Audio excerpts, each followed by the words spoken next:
world's greatest piggyback ride just barely beneath the floors of heaven. A space shuttle called Enterprise, atop a 747. The S.C.A. was modified to taxi around the S.T.S. It was an iconic image that defined the 80s, I guess. It's a symbol of invention that I'll admit looks pretty odd.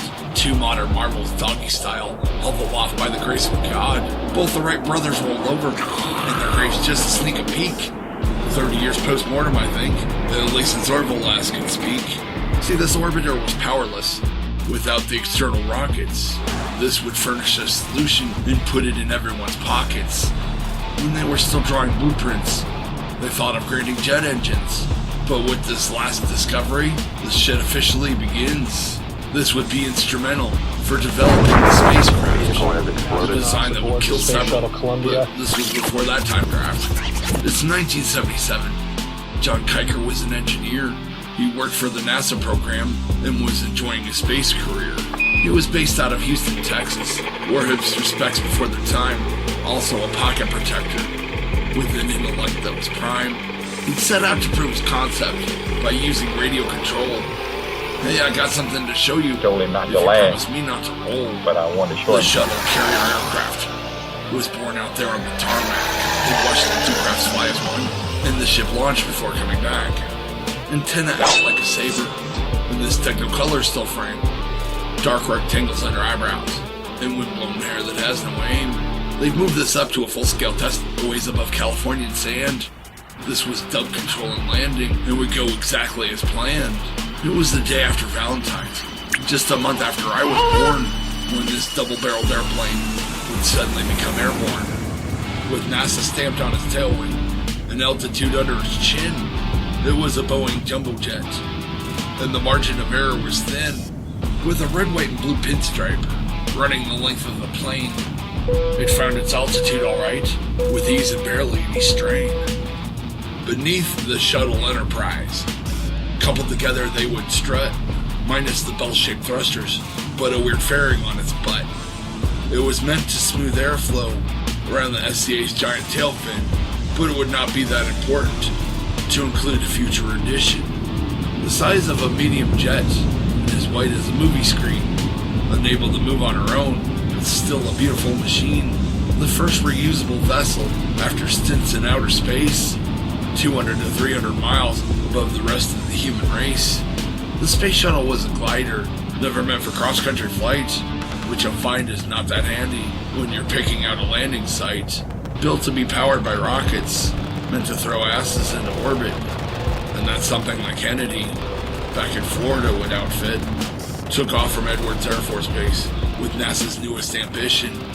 3.5 years before that first space shuttle ignition? Over the Mojave Desert, as well as the history books, amidst the gasps and finger points, and all the peculiar looks. Two modern marvels doggy style held aloft with a devilish grin, with Captain Fulton at the helm. The top of his scalp was all skin, clad in an ink pen blue jumpsuit, determination on his breath.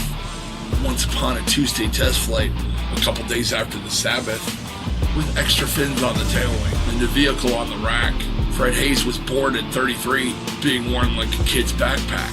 Delta wings and the black side down, and a flag worn on their shoulder. Was their life insurance paid up for any policyholder? With a nose looking like a dart, and raised by a couple degrees, with a vision straight from Da Vinci.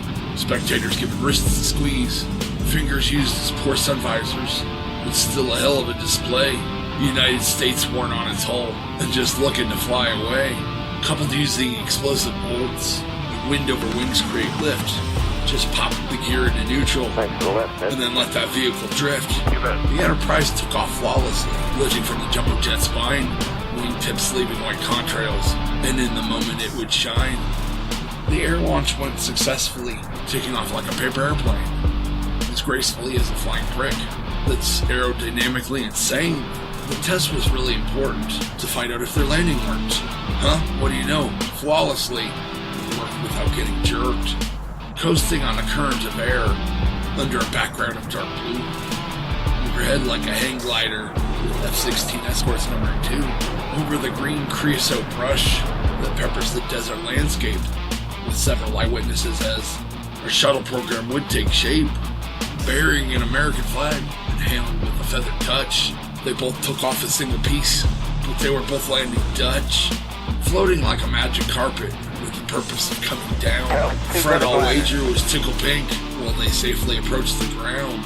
Landing gear stretched for terra firma, like an eagle's claws ready to strike. White smoke when rubber meets road, pleasing both young and old alike. Crowds all lined the runway, wearing era-appropriate clothes, all dressed like that 70s show.